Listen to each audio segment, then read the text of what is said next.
아버지의 병원비는 연체되었습니다. 딸은 새로운 치료법을 제안했습니다. 병실에서는 가짜 변호사가 위임장을 내밀었습니다. 퇴직금 통장은 비어 있었고 대출 통지서만 도착했습니다. 명품 가방 영수증이 쓰레기통에서 발견되었습니다. 어머니는 모든 서류를 빼앗겼습니다. 2억 원의 대출금은 대체 어디로 간 것일까요? 아버지 여기 도장만 찍어주세요. 그렇게 믿었던 내 딸이네 남편의 병실에서 간호사에게 속삭이던 말을 우연히 들었을 때 저도 모르게 숨이 턱 막혔습니다. 그건 제 딸의 목소리가 아니었어요. 평생 제가 알고 있던 그 다정한 목소리가 아니었죠. 그리고 그날 오후 우리 집 서류함 깊숙이 숨겨져 있던 은행거래 명세서 한 장이 모든 믿음을 산산조각 내기 시작할 줄은 꿈에도 몰랐습니다. 저는 지난 40년을 남편과 함께 보내왔습니다. 퇴직하기 전까지는 공장에서 근무하시던 분이셨고 저는 줄곧 집을 지키며 아이들을 키웠지요. 아들은 먼 지방에서 가정을 꾸리고 살고 딸은 아직 미혼으로 우리와 같은 동네에 살고 있었습니다. 남편이 작년에 퇴직금을 받으시고 나서 건강이 급격히 나빠지셨어요. 기억력이 조금씩 흐려지시고 길을 잃으시는 일도 생기더군요. 병원에 가보니 치매 초기라고 했습니다. 그 소식을 들었을 때 저는 하늘이 무너지는 것 같았어요. 그런데 그 자리에 있던 딸이 제 손을 꼭 잡았습니다. 엄마 걱정 마세요. 제가 다 알아서 할게요. 법률 공부도 했으니까 아빠 서류 같은 거 제가 관리해드릴게요. 그 말 한마디에 저는 얼마나 마음이 놓였는지 모릅니다. 사실 복잡한 서류나 병원 일금융 관련된 것은 저도 잘 모르는 게 많았거든요. 딸은 대학에서 법학을 전공했고 평소에도 똑 부러지고 믿음직스러웠습니다. 남편도 딸을 무척 믿고 따랐지요. 그래서 우리 부부의 도장과 인감증명서 중요한 서류들을 모두 딸에게 맡겼습니다. 퇴직금 3억 원이 들어온 통장도 우리 집 권리증도 모두 딸이 관리하게 되었어요. 엄마 아빠 병원 일도 제가 연락할게요. 전문 요양병원 같은 데 알아보고 있어요.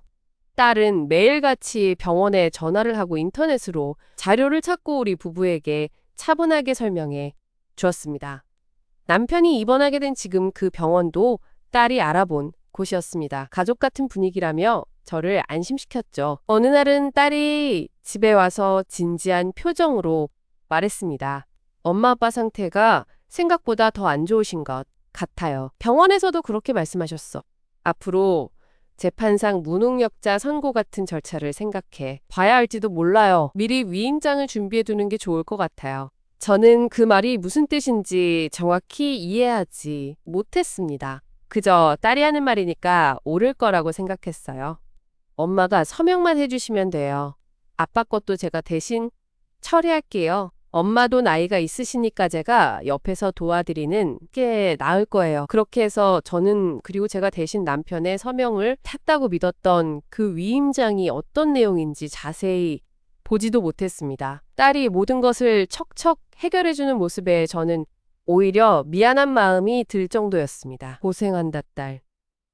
남편도 병상에서 딸을 보며 그렇게 말하곤 했죠. 평소에는 아들과 며느리에게도 상황을 알리려고 했습니다. 그런데 딸이 말리더군요. 엄마 형부 형님도 바쁘신데 자꾸 걱정시키지 마세요. 게다가 저기 말씀드리기 좀 그런데 언젠가 오빠가 아빠 퇴직금 이야기를 슬쩍 하던 적이 있어요. 지금 같은 때에 그쪽에 너무 많은 걸 알리면 오히려 문제가 생길지도 몰라요. 저는 그 말을 듣고 아들이 정말 그런 말을 했을까 잠시 생각해 보았지만 금방 머릿속에서 지워버렸습니다. 아들은 경제적으로 넉넉하지 않아도 결코 그런 부탁을 하지 않는 착한 아이였으니까요. 그저 딸이 우리를 지나치게 보호하고 있는 거라고 생각했어요.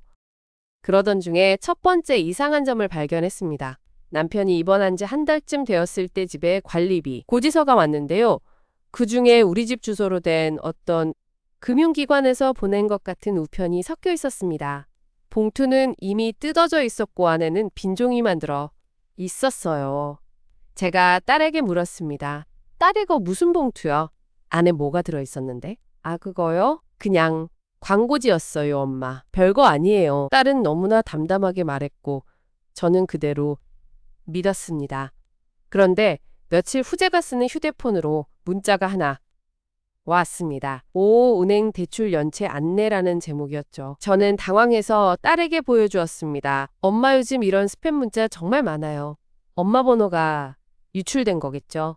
걱정 마세요. 딸은 제 핸드폰을 받아서 몇 번 터치한 후 문자를 삭제해버렸습니다. 그리고는 저를 위해 핸드폰에 스팸 차단 앱을 깔아 주더군요.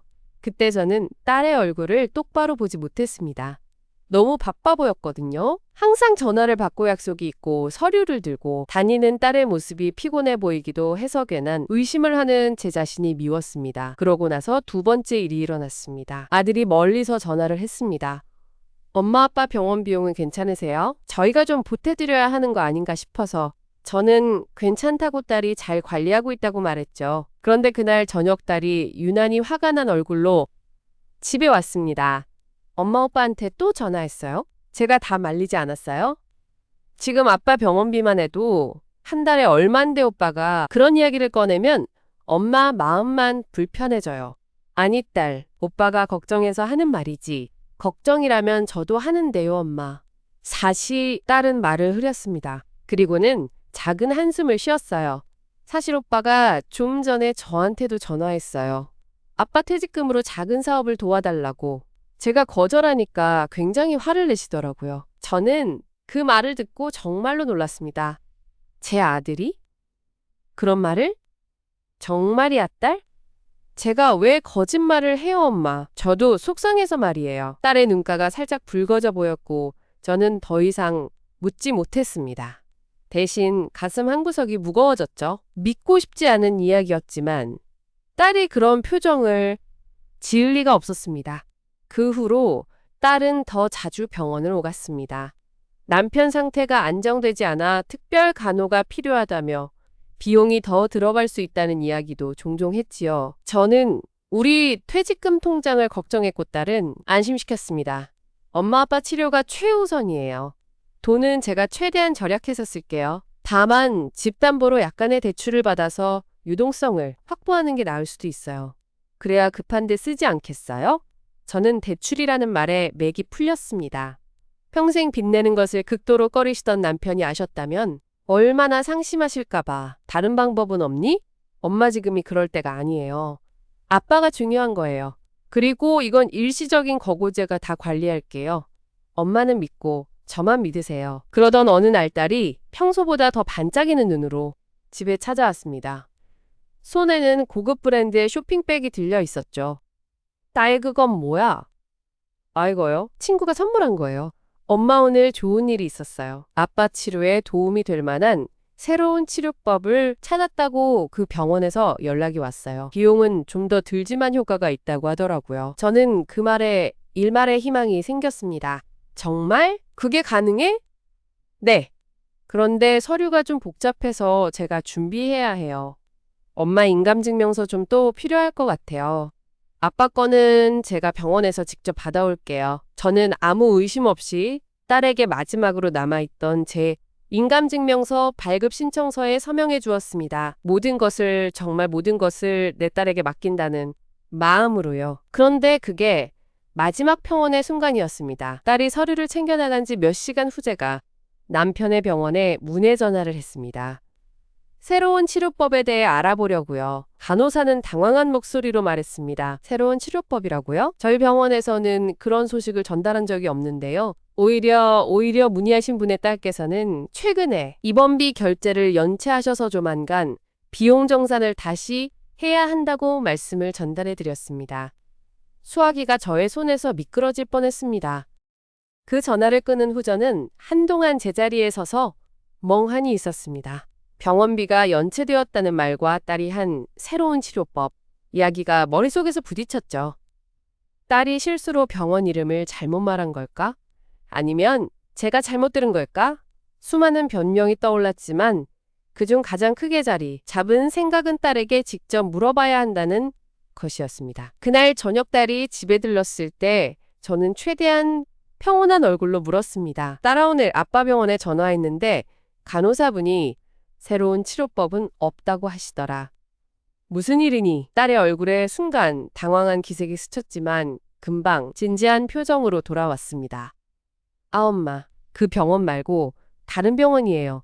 제가 알아본 대학병원 쪽 이야기였는 내 엄마가 문의하신 곳은 아빠가 계신 요양병원이잖아요. 거기는 당연히 모르시죠. 그래? 그런데 병원비 연체 얘기는 왜 나왔니? 간호사분이 그런 말씀을 하셨는데 이번에는 딸이 약간 불쾌해하는 듯한 어조로 말했습니다. 엄마 저 사람들 말 그대로 믿으시면 안 돼요. 병원에서는 돈 이야기만 하려고 하죠. 아빠가 퇴원할 때 정산하면 되는 건데 자꾸 독촉하는 거예요. 제가 다 처리한다고 했잖아요. 엄마는 저만 믿으시고 이런 일로 스트레스 받지 마세요. 저는 그 말을 듣고도 마음 한구석이 편치 않았습니다. 하지만 딸이 그렇게 확신에 차서 말하니 또 다시 제 의심이 잘못된 것처럼 느껴졌죠. 딸은 제 걱정스러운 표정을 보더니 부드럽게 말을 이었습니다. 엄마 사실 오늘 좋은 소식이 있어요. 아빠 치료비와 관련해서 제가 법률 자문을 받는 변호사 선생님께서 도움을 주시기로 했어요. 상속 관련해서도 미리 준비하면 좋다고 하시더라고요. 내일 그 변호사 선생님을 만나러 가려고요. 변호사? 내제가 법대 동기 아버지시래요. 믿을만 하세요. 아빠를 위한 최선의 방법을 찾아보자고요. 딸은 그 말을 남기고는 바쁜 듯 집을 나섰습니다. 그런데 그녀가 자리를 뜨자마자 제 가슴을 또다시 묵직하게 누르는 것이 떠올랐습니다. 바로 며칠 전 아들이 보내온 카카오톡 메시지였죠. 아들은 평소처럼 안부 인사와 함께 이상한 질문을 하나 했었습니다. 엄마 우리 집 권리증 같은 거 어디 있나요? 최근에 부동산 시세가 변동이 있다고 해서 한번 확인해보고 싶어서요. 저는 그때 당장 답장을 하지 못했습니다. 딸이 아들이 돈을 노린다고 말했던 것이 생각나서 조심스러웠거든요. 하지만 지금 와서 그 메시지를 다시 보니 아들의 말투는 단순한 확인에 불과했고 딸이 말한 것처럼 윽박지르거나 조르는 느낌은 전혀 없었습니다. 며칠 후 병문안을 갔을 때의 일입니다. 남편이 잠시 맑은 정신으로 저를 보더니 갑자기 물었습니다. 여보 우리 딸이 자꾸 이상한 서류에 도장 찍으라고 하네. 뭔지 모르겠다. 무슨 서류라고 했어? 글쎄 잘 기억이 안 나는데 병원 관련된 거라고 했던 것 같아. 내가 상태가 안 좋아서 그런지 자꾸 같은 말만 반복하더라. 남편의 말은 제 가슴을 콕 찔렀습니다. 저도 모르게 목소리가 다급해졌습니다. 그럼 도장 찍어줬어? 딸이 꼭 필요하다고 하니까 내가 뭐 딸을 못 믿겠냐. 그냥 찍어줬지. 저는 그 자리에서 딸에게 전화를 걸고 싶은 마음을 간신히 눌렀습니다. 병실에서 남편이 보는 앞에서 싸울 순 없었죠. 대신 집에 돌아온 저는 서랍을 뒤졌습니다. 딸이 관리한다는 서류 보관함이 어디 있는지제, 도장은 어디 있는지. 하지만 아무것도 찾을 수 없었습니다. 딸이 모든 것을 자기 집으로 가져간 모양이었죠. 그런데 그 보관함이 있었던 자리에서 구겨진 종이 조각 하나를 발견했습니다.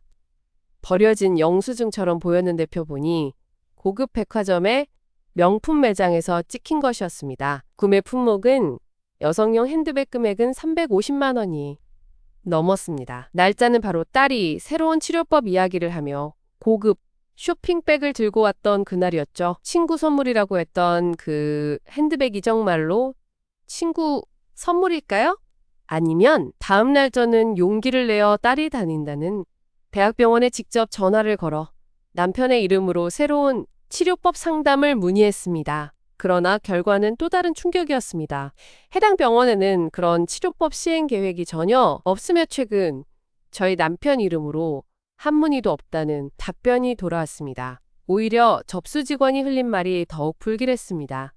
치매 초기 환자분의 경우 본인 명의의 서류, 처리나 재산 처분에 관해 가족분들이 특히 주의하시라는 말씀은 드리고 싶네요. 최근에 비슷한 사례에서 문제가 되었더라고요. 그 말을 들은 저는 더 이상 참을 수 없었습니다. 저는 곧장 남편이 계신 요양병원으로 향했고 간호사실에서 정식으로 입원비 명세서와 납부 내역을 요청했습니다. 간호장은 컴퓨터를 확인하더니 어려운 표정을 지었습니다. 어르신 미안하지만 말씀드리자면 입원비는 딸님께서 월 초에 일부만 납부하시고 나머지는 연체 상태예요. 총 미납액이 꽤 커졌습니다. 그리고 간호장은 말을 잠시 멈추고 주변을 살핀 뒤 목소리를 낮추었습니다. 사실 좀 이상한 점이 있어서 말씀드리는 건데 딸님께서 자주 데리고 오시는 50대 남자분이 계세요. 간호사복을 입고는 왔는데 우리 병원 직원이 아니에요. 다른 날은 변호사 배지를 달고 오시더라고요. 그분이 혼자서 어르신 남편 병실에 들어가서 무슨 서류에 대해 설명하시는 걸 본 직원이 있습니다. 저는 그제야 모든 조각이 맞아떨어지는 듯한 공포를 느꼈습니다. 진단서비 이임장 대출 변호사 병원비 연체 그리고 제가 서명한 그 수많은 서류들 딸은 제게 거짓말을 했을 뿐만 아니라 아버지에게까지 모르는 서류에 도장을 받아냈습니다. 그 변호사는 대체 무슨 서류를 준비하는 걸까요? 집에 돌아오는 길에 저는 휴대폰을 꺼내 오랫동안 연락을 주고받지 않았던 아들에게 전화를 걸었습니다. 전화가 연결되자 아들의 목소리에서도 걱정이 느껴졌습니다. 엄마 왜 전화하셨어요? 무슨 일 있으세요? 아들 엄마가 묻고 싶은 게 있다. 너 엄마 아빠한테 퇴직금 달라고 한 적 있니? 아들은 당혹스러운 어조로 대답했습니다. 네? 무슨 소리세요, 엄마? 저는 오히려 엄마 아빠께 용돈이라도 드려야 한다고 생각 중이었어요.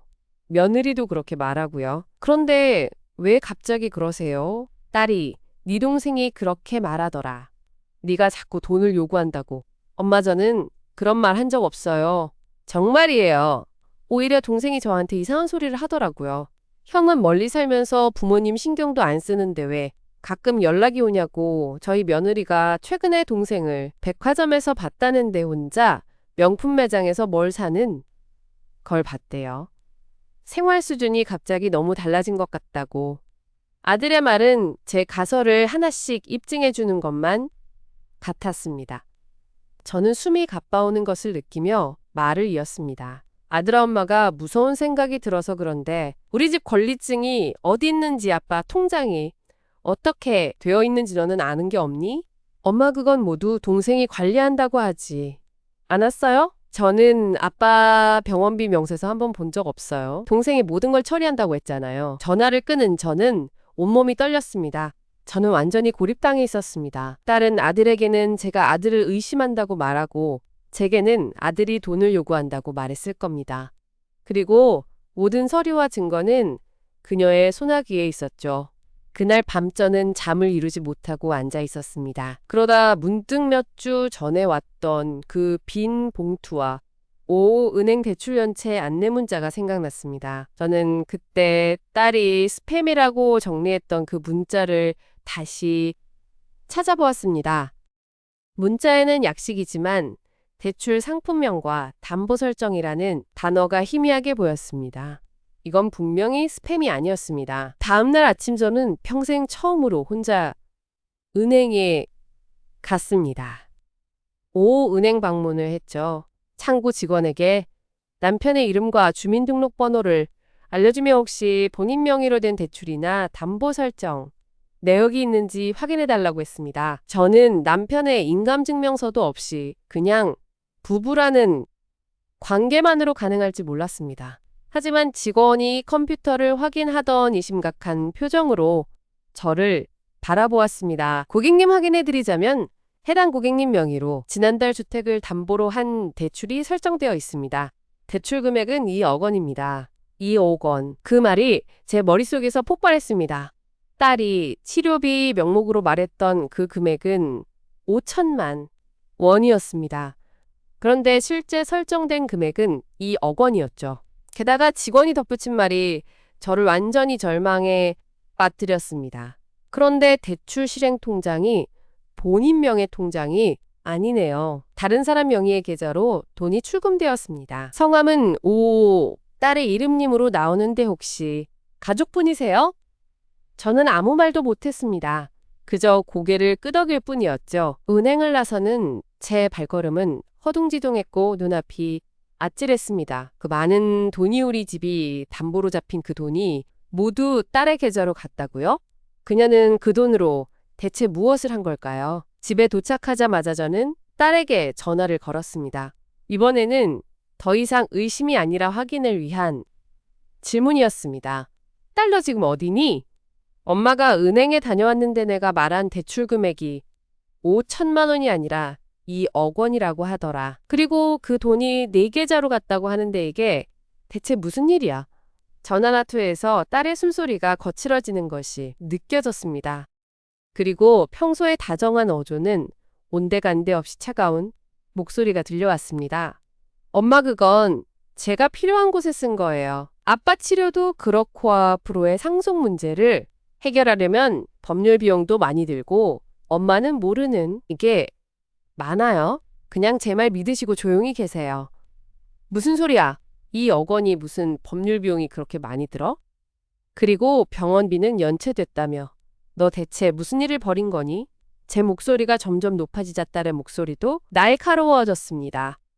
엄마, 이제 와서 뭐라고 하시는 거예요? 서명도 다 해주셨잖아요. 그 전화 이후로 딸은 연락이 완전히 끊겼습니다. 문자는 익십 상태였고 전화는 통화 중이거나 꺼져 있었죠. 저는 남편이 계신 요양병원으로 향했습니다. 병원비 연체 문제도 있었지만 무엇보다 남편에게서 진실을 조금이라도 더 알아낼 수 있을지 모르겠다는 막연한 생각 때문이었습니다. 병원에 도착해 남편의 병실 문을 열었을 때 저는 순간 숨이 막혔습니다. 딸이 거기 있었습니다. 그리고 그 옆에는 전화에서 언급했던 그 50대 남성 변호사라고 소개받은 사람이 서 있었죠. 두 사람은 병상에 누운 남편을 사이에 두고 무언가 서류를 펼쳐놓고 있었습니다. 남편은 눈을 반쯤 감은 채 무기력하게 누워 계셨지만 손에는 도장이 들려 있었습니다. 뭐 하는 거야? 제 목소리가 떨렸습니다. 딸과 그 남자는 동시에 고개를 들었습니다. 딸의 얼굴에는 당황한 기색이 스쳤지만 곧바로 평정을 되찾았습니다. 엄마, 왜 오셨어요? 아빠가 좀 편찮으셔서 변호사 선생님이 상속 관련 상담을 좀 해주시려고 와 계신 거예요. 상속? 지금 무슨 상속 이야기를 하는 거니? 그리고 그 사람은 대체 누구야? 제가 그 남자를 가리키자그는 살짝 고개를 끄덕이며 명함을 건넸습니다. 변호사 사무실의 명함이었지만 어딘지 모르게 불분명한 인상이었습니다. 안녕하세요. 저는 오오오 변호사입니다. 딸님께서 자문을 요청하셔서 방문한 거예요. 장래를 위해 미리 상속 계획을 세워두는 게 좋을 것 같아서요. 무슨 장래? 지금 우리 집은 대출이 걸려 있고 병원비는 연체됐다며. 그게 먼저 해결될 문제 아니야? 제가 소리치자 병실 안이 싸늘해졌습니다. 그때 병상에서 남편의 목소리가 들려왔습니다. 힘없고 혼란스러운 목소리였죠. 여보, 무슨 일이야? 왜 싸우니? 딸이 좋은 일 하려고 하는데 당신 정말 모르고 계셔요? 우리 집이 담보로 2억 원이나 빌렸는데 그 돈이 다 딸 계좌로 갔다고요. 제가 절규하듯 말했지만 남편은 이해하지 못하는 표정이었습니다. 오히려 딸이 다가와 남편의 손을 잡으며 말했습니다. 아빠 괜찮아요. 엄마가 오해하시는 거예요. 그 돈은 아빠 치료비랑 앞으로 필요한 비용을 위해 제가 따로 관리하고 있는 거예요. 엄마는 자세히 모르시니까. 거짓말. 치료비는 연체됐잖아. 병원에서 전화 왔었다고. 제가 주머니에서 스마트폰을 꺼내 병원에서 왔던 미납 안내 문자를 보여주려 했습니다. 그 순간 딸의 핸드폰에서 카카오톡 알림음이 연속으로 울렸습니다. 딸은 황급히 핸드폰 화면을 껐지만 저는 그 순간 화면에 떠오른 미리 보기 문구를 읽을 수 있었습니다. 단톡방, 우리 집 형님. 엄마, 저 지금 차 타고 가고 있어요. 절대 무슨 서류에도 도장 찍지 마세요. 아들의 메시지였습니다. 그런데 그 아랫딸이 보낸 메시지도 함께 보였습니다. 엄마, 아빠를 속이고 돈 요구하는 형님 녹취 파일. 제가 올린 거 확인하셨죠? 저 사람 믿지 마세요. 저는 머리가 핑 돌았습니다. 녹취 파일? 아들은 분명히 돈을 요구한 적이 없다고 했습니다. 그런데 딸은 왜 계속 그런 거짓말을 퍼뜨리는 걸까요? 그 단톡방 대체 무슨 내용이야? 너 왜 형한테 그런 말을 하는 거니? 제가 묻자 딸은 차가운 미소를 지었습니다. 엄마, 형이 엄마 아빠 등쳐먹으려는 거 못 보셨나요? 저 녹취 파일도 있는데 왜 저만 의심하세요? 오히려 저는 아빠를 위해 이렇게 혈혈단신으로 뛰고 있는데 그 자리에 있던 변호사라는 남자가 중재하듯 말했습니다. 어머님, 지금 같은 상황에서는 가족 간 불신이 가장 위험합니다. 딸님께서는 법적으로도 문제없이 절차를 진행하고 계십니다. 지금 남편님의 상태로는 본인이 직접 판단하시기 어려운 이미 작성된 위임장에 따라 딸님이 법정, 대리인 역할을 하는 게 맞아요. 혹시 모를 분쟁을 막기 위해 상속 관련 서류를 미리 정리하는 게 현명한 처사라고 생각합니다. 무슨 상속 서류요? 지금 당장 그게 무슨 상관이 있다는 거요? 제가 따졌지만 그의 대답은 냉정했습니다. 장래 치매 증상이 악화되면 상속 관련 재산 처분이 매우 복잡해질 수 있습니다. 지금 당장 유증이나 생전 증여 같은 형태로 정리해 두시는 게 나중에 가족 간 싸움을 막는 길이에요. 특히 아들님 같은 분이 계시다면 더욱 그렇죠. 그는 일부러 아들을 의심하는 투로 말했습니다. 저는 온몸이 떨렸습니다. 이 사람은 변호사가 아니라 딸과 한패인 것 같았습니다. 그들이 남편에게서 추가로 서명을 받아내려는 것이 분명했습니다. 그때 병실 문이 열리며 담당 간호사가 들어왔습니다. 오딘 댁가족분들 좀 조용히 해주세요. 다른 환자분들께 방해가 됩니다. 그리고 미납된 치료비 관련해서 오늘 중으로 입금이 안 되면 내일부터는 약재 제공이 어려울 수도 있다는 말씀 다시 드립니다. 간호사의 말에 저는 할 말을 잃었습니다. 딸은 당황한 척하며 고개를 숙였습니다. 죄송합니다. 제가 바로 처리할게요. 아빠 치료 방해해서 정말 죄송해요. 간호사가 나가자 딸은 저를 빤히 보며 말했습니다. 보세요, 엄마. 이렇게 상황이 급한데 엄마는 오해만 하고 계시니까 일이 더 늦어지는 거예요. 제가 이 억원 중에서 당장 병원비부터 처리할게요. 그러니까 엄마는 집에 가서 좀 쉬세요. 여기서 난리치지 마시고. 그녀의 말투는 배려처럼 들렸지만 그 속에는 명백한 위협과 쫓아내려는 의도가 담겨 있었습니다. 저는 그 자리를 떠날 수 없었습니다. 떠나면 그들이 남편에게 무슨 짓을 할지 몰랐습니다.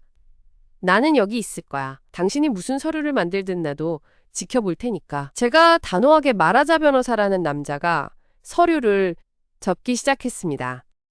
오늘은 분위기가 좋지 않으니 다음에 다시 방문하겠습니다. 다만 이 위임장은 유효하니 딸님께서 필요한 법적 조치는 얼마든지 진행 가능합니다.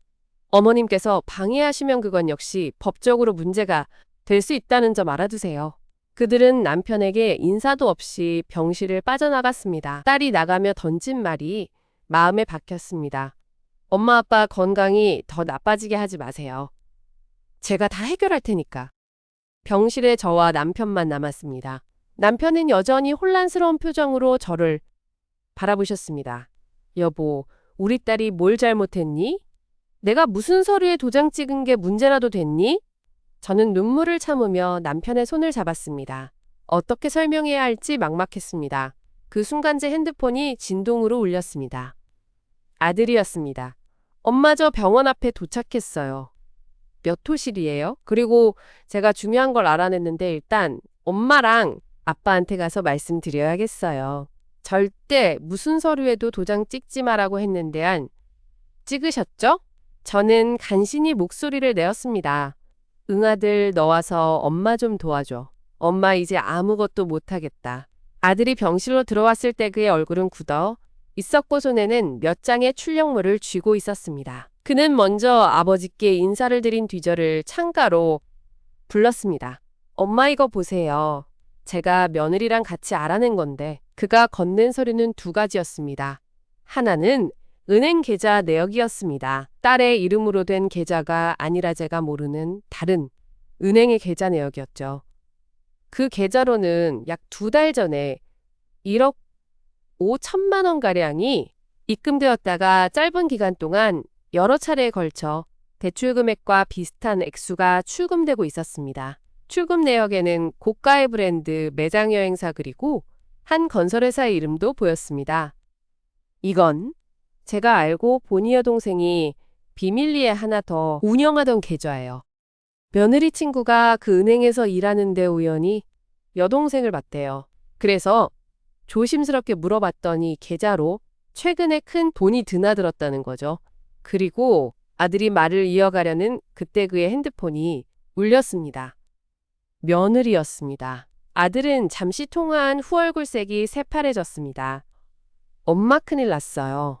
며느리가 시댁 이웃분한테 들었는데 우리 집이 담보로 잡힌 그 대출 상환 일자가 다가오는데 이자가 한 푼도 납입이 안 됐대요. 은행에서 연체 통보가 갔을 거라고 하던데 엄마는 안 받으셨어요? 저는 기억을 더듬었습니다. 최근에 등기우편이 몇 통 왔지만 딸이 광고나 보험 같은 거니까 제가 처리할게요 하며 모두 가져갔었습니다. 그게 은행의 통지서였을까요? 아니나 못 봤어. 딸이 다 가져갔어. 아들이 절망적인 표정으로 고개를 저었습니다. 그리고 더 무서운 소문이 있어요. 그 변호사라고 여동생이 데리고 다니는 남자 진짜 변호사가 아니래요. 몇 년 전에 자격정지를 당한 전력이 있는 사람이라고 해요. 그 사람이 최근 부동산 중개 사무실을 차린 모양인데 그 사무실 주소가 출금내역에 나오는 그 건설회사 옆이래요. 뜨거운 것이 머리끝까지 올라왔다 가순간적으로 식어버렸습니다. 모든 것이 연결되고 있었습니다. 거짓 진단서 위 임장 대출 요용된 돈 가짜, 변호사 그리고 건설회사. 그건 대체 무슨 뜻이니? 제가 떨리는 목소리로 물었을 때 병실문이 노크 없이 열렸습니다. 딸이 다시 들어온 것이었습니다. 그녀는 아들을 보자 눈썹이 올라갔습니다. 형 왜 왔어? 엄마 아빠 힘들게 하려고? 아들은 서류를 등 뒤로 숨기며 딸을 노려보았습니다. 너 대체 무슨 짓을 한 거야? 그 계좌 내역은 뭐고 그 가짜 변호사는 누구야? 그리고 우리 집 대출이자는 왜 안 내? 딸의 얼굴에 당황스러움이 스쳤지만 곧바로 오히려 공격적으로 나왔습니다. 형이 무슨 상관이야? 형은 평소에 엄마 아빠한테 관심도 없으면서 이제 와서 왜 나서는 거예요? 돈 밝히는 건 형 아니에요? 녹취 파일도 있는데 자꾸 참견하지 마세요. 무슨 녹취 파일? 나한테 그런 파일 보내봐. 한번 들어보자. 아들이 소리치자 딸은 비웃듯이 핸드폰을 꺼냈습니다. 그리고 몇 초 후 아들의 목소리가 들리는 녹음 파일이 흘러나왔습니다. 녹음 내용. 아들, 어쨌든 지금 형편이 많이 힘들어. 장인어른 수술비도 보태야 하고. 다른 목소리 딸. 그래서 엄마 아빠한테 도움을 요청하라는 거야? 아들, 방법이 없지. 아들의 얼굴이 순간 새하얗게 질렸습니다. 녹음 파일은 그 구간에서 끊겼지만 그 말은 분명히 그의 목소리였습니다. 이건 내가. 아들이 말을 더듬는 사이 딸이 차갑게 말을 이었습니다. 확인했어? 형이 직접 한 말이지? 엄마 아빠 돈을 노리는 건 형이야. 나는 아빠를 위해 이 모든 걸 감당하고 있는 거고. 저는 아들을 바라보았습니다. 그의 눈에는 당혹감과 분노 그리고 무엇보다 절망이 가득했습니다. 그는 고개를 저으며 필사적으로 설명하려 했습니다. 아니 엄마, 그건 내가.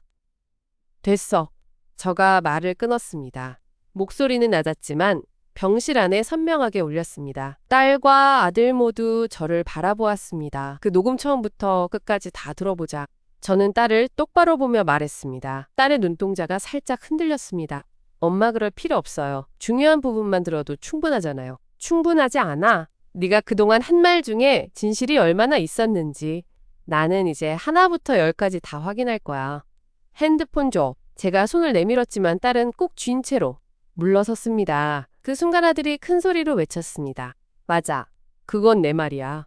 하지만 그는 숨을 깊게 들이쉬며 눌렸던 말을 쏟아냈습니다. 그건 내가 동생한테 한 말이에요. 몇 달 전에 제 장인이 위급하다고 수술을 해야 했을 때요. 병원비가 너무 커서 당장 현금이 필요했어요. 그래서 동생한테 전화를 했죠. 형편이 많이 힘들다 장인어른 수술비도 보태야 한다고. 그러자 동생이 엄마 아빠한테 도움을 요청하라는 거야? 라고 묻더라고요. 제가 한 대답은 방법이 없지 하지만 부모님께는 절대 말하지 마우리가 알아서 해결해야지였어요. 그게 전부예요. 아들의 눈에서 눈물이 글썽였습니다.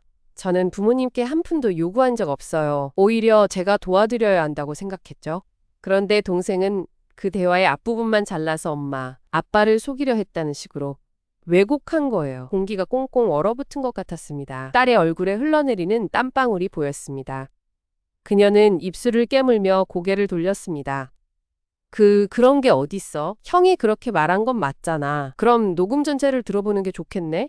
낮고 단호한 목소리가 문 밖에서 들려왔습니다. 모두가 고개를 돌리자 며느리가 서 있었습니다. 그녀는 병실 안으로 들어와 저에게 고개를 숙인 후 딸을 향해 핸드폰을 들었습니다.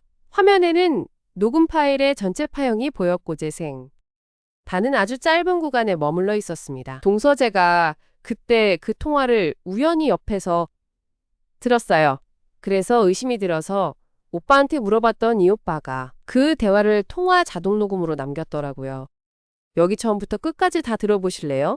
며느리가 재생 버튼을 누르자 아들과 딸의 대화가 처음부터 흘러나왔습니다. 아들의 힘든 사정을 털어놓는 목소리 딸이 부모님께 요청하라고 종용하는 말 그리고 아들이 부모님께는 절대 말하지 말라고 단호히 말하는 부분까지. 녹음은 딸이 알았어 알겠어 라고 대답하며 끝났습니다. 아들이 말한 대로 부모님께 도움을 요청하자는 내용은 단 한마디도 없었습니다. 딸은 벽으로 몸을 기댔습니다. 그녀의 얼굴에는 더 이상 변명이나 화를 낼 힘도 없어 보였습니다. 오직 창백한 공포만이 가득했죠. 이제 알겠니? 저는 목소리를 낮추어 그러나 그 누구보다 단호하게 물었습니다. 너는 네 오빠를 모함했고네 아버지의 병을 이용했으며 우리 집을 담보로 2억 원을 뜯어냈어. 그 돈은 어디 갔어? 그 가짜 변호사는 누구고 건설회사는 뭐야? 딸은 아무 대답도 하지 못했습니다. 그저 고개를 푹 숙인 채 떨고 있을 뿐이었습니다. 그 모습을 보니 저는 분노보다는 깊은 슬픔이 밀려왔습니다. 내가 낳아서 키운 딸이 어떻게 이렇게까지. 엄마 제가 좀 더 알아봤어요. 며느리가 조심스럽게 말을 이었습니다. 그녀는 또 다른 서류 뭉치를 꺼냈습니다. 이것은 그 건설회사의 등기 사본이에요. 대표자 성함이 동서가 데리고 다니시는 그 변호사 선생님과 같아요. 그리고 이 회사는 현재 작은 빌라를 한 채 건축 중인데 공사비 명목으로 딸님 계좌에서 수억 원이 출금된 기록이 있어요. 아마도 그 대출금이 여기로 흘러들어간 것 같아요. 빌라? 저는 이해할 수 없었습니다. 네, 그리고 그 빌라의 예약자 명의가 딸님 이름으로 되어 있다고 해요. 모든 퍼즐 조각이 마지막으로 들어맞는 소리가 났습니다. 진단서 조작이 임장대출 모두 그 빌라를 위한 것이었습니다. 그녀는 부모의 집과 퇴직금을 담보로 돈을 끌어내 자신의 이름으로 빌라를 짓고 있었던 겁니다. 너를 위해 네 아버지가 이렇게까지. 병상에서 남편의 목소리가 들려왔습니다. 그는 눈을 뜨고 딸을 바라보고 있었습니다. 그 눈빛에는 실망과 배신감 그리고 깊은 상처가 가득했죠. 그 눈빛을 보는 순간 딸은 무너졌습니다. 그녀는 바닥에 주저앉으며 울음을 터뜨렸습니다. 아빠 미안해. 저도 제 미래가 불안해서. 결혼도 못했는데 집 하나 장만해 놓아야. 그게 무슨 변명이야. 아들이 소리쳤지만 저는 손을 들어 그를 말렸습니다. 저는 천천히 딸 앞에 무릎을 꿇고 앉아 그녀의 어깨를 잡았습니다. 딸아 엄마가 네 마음을 몰라서 미안하다. 네가 불안했을 거란 건 알아. 하지만 이게 방법이었니? 네 아버지의 병명을 조작하고 내 오빠를 모함하고 우리 집을 위태롭게 하는 게 저는 돌려줄 생각이었어요. 빌라가 완공되면 팔아서 그때까지 우리는 어떻게 되는데 병원비 연체로 약도 못 맞고 대출 이자를 못 내서 집을 빼앗기면 저의 질문에 그녀는 대답하지 못했습니다. 오직 흐느낄 뿐이었죠. 저는 깊이 숨을 들이쉬었습니다. 가슴이 찢어질 것 같았지만 이제 흐느낄 때가 아니었습니다. 아들 며느리 고맙다. 이제 엄마가 할 일을 하마. 저는 일어서서 병실 박복도로 나왔습니다. 그리고 휴대폰으로 가장 먼저 요양병원 원장실에 전화를 걸어 당장 병원비를 정산하겠다고 말했습니다. 집에 있는 남은 예금 통장으로 입금할 태니명세서를 바로 보내달라고 요청했죠. 그리고 은행에 전화를 걸어 대출 관련 상담을 요청하며 약속을 잡았습니다. 그 다음으로 저는 동네에 있는 정식법률사무소를 찾아갔습니다. 딸이 데리고 다니던 그 가짜 변호사가 아닌 오래 전부터 신뢰할 만하다는 소문이 있던 변호사를 만났습니다. 모든 서류와 증거녹음 파일 계좌 내역을 보여주었습니다. 변호사는 진지하게 듣더니 다음과 같은 조언을 해주었습니다. 일단 이 임장의 효력을 정지시키는 신청을 법원에 해야 합니다. 남편님의 치매가 초기이지만 판단 능력이 현저히 감소된 상태에서 작성된 위임장이라는 점 그리고 대리인인 딸님이 이익을 상반하는 행위를 했다는 점을 입증하면 무효화할 수 있습니다. 동시에 조작된 진단서를 근거로 한 대출 계약은 사기로 볼 수 있어 취소를 요구할 수 있고 이미 유용된 금액에 대해서는 반환 소송을 제기해야 합니다. 그리고 그 가짜 변호사와 건설회사에 대해서는 사기 공모 혐의로 고소장을 접수하는 게 좋겠습니다. 변호사의 말은 복잡했지만 저는 고개를 끄덕였습니다. 두렵지 않았습니다. 오히려 이제야 길이 보이는 것 같았죠. 변호사님, 저는 법을 잘 모릅니다. 하지만 제 집과 제 남편을 지켜야 합니다. 모든 것을 맡기겠습니다. 그 후 며칠은 전쟁과 같았습니다. 법원에 서류를 제출하고 은행과 협상을 벌이고 경찰에 고소장을 내는 일들. 아들과 며느리는 그동안 먼 곳에 살았지만 이번 일을 계기로 잠시 우리 집으로 와서 함께했습니다. 아들은 남편의 병실을 지키며 딸이 다시 접근하지 못하도록 했습니다. 법원의 신속한 결정으로 딸의 위임장 효력은 일시 정지되었습니다. 은행과의 협상은 더욱 힘들었습니다. 담보대출 계약 자체의 취소는 시간이 걸렸지만 당장의 연체 이자와 병원비를 제가 남은 퇴직금으로 모두 갚아나가기로 했습니다. 변호사님의 도움으로 대출금 중 아직 건설회사에 지급되지 않은 잔액은 일단 동결되었습니다. 가장 어려운 일은 딸과 마주하는 것이었습니다. 변호사님의 조언에 따라 저는 그녀와 마지막으로 대화를 나누었습니다. 그녀는 여전히 울고 있었지만 이제는 변명이 아니라 후회의 눈물이었습니다. 엄마 정말 미안해요. 저는 딸아, 엄마는 네가 법적인 대가를 치르는 걸 막지 못해. 네가 한 일은 범죄야. 하지만 엄마가 할 수 있는 일은 하나 있지. 저는 그녀를 바라보며 말했습니다. 너는 반성의 시간을 가져야 해. 그리고 네가 유용한 돈 가능한 한 최대한 갚아야 그 빌라 공사는 당장 중단될 거야. 네가 그동안 쓴 돈은 내가 앞으로 평생 일하면서 갚아 나가야 할 거고 그것이 네가 지는 책임이야. 저는 그녀에게 손을 내밀지 않았습니다. 사랑하는 딸이지만 이번 일은 용서만으로 해결될 문제가 아니었습니다. 그녀는 스스로의 잘못을 깨닫고 그에 대한 책임을 져야 했습니다. 나중에 그녀가 진정으로 변한다면 그때는 다시 엄마의 품으로 돌아올 수 있을지도 모르겠습니다. 하지만 지금은 아닙니다. 한 달 후 남편은 요양병원에서 퇴원하여 집으로 돌아왔습니다. 병원비와 대출이자 문제가 일단락되자 병원에서는 집에서도 충분히 관리 가능하다는 판단을 내렸습니다. 아들과 며느리는 다시 자기 집으로 돌아갔지만 이번에는 자주 연락하며 찾아오기로 했습니다. 집은 예전처럼 조용했습니다. 하지만 그 조용함 속에는 이제 믿음이 아니라 아픔을 딛고 서 있는 고요함이 깔려 있었습니다. 어느 날 오후 저는 남편과 함께 발코니에 앉아 있었습니다. 그의 기억력은 여전히 예전 같지 않았지만 가장 중요한 것들은 잊지 않으셨습니다. 여보, 우리 딸은 괜찮을까? 남편이 갑자기 물었습니다. 저는 그의 손을 잡았습니다. 걱정 마세요. 우리 딸은 강한 아이예요. 이번 시련을 이겨내고 제대로 된 사람으로 돌아올 거예요. 미안하다, 내가 미쳐. 아니요, 당신은 아무 잘못도 없어요. 우리는 그저 서로를 너무 믿었을 뿐이에요. 저는 남편의 어깨에 살짝 기대었습니다. 햇살이 따뜻하게 내리쬐고 있었습니다. 앞으로도 힘든 일이 많겠지만 이제 우리는 함께 맞서갈 수 있을 것 같았습니다. 집은 지켰고 서로에 대한 신뢰의 끈은 가늘어졌지만 끊어지진 않았습니다. 그게 지금으로서는 충분했습니다.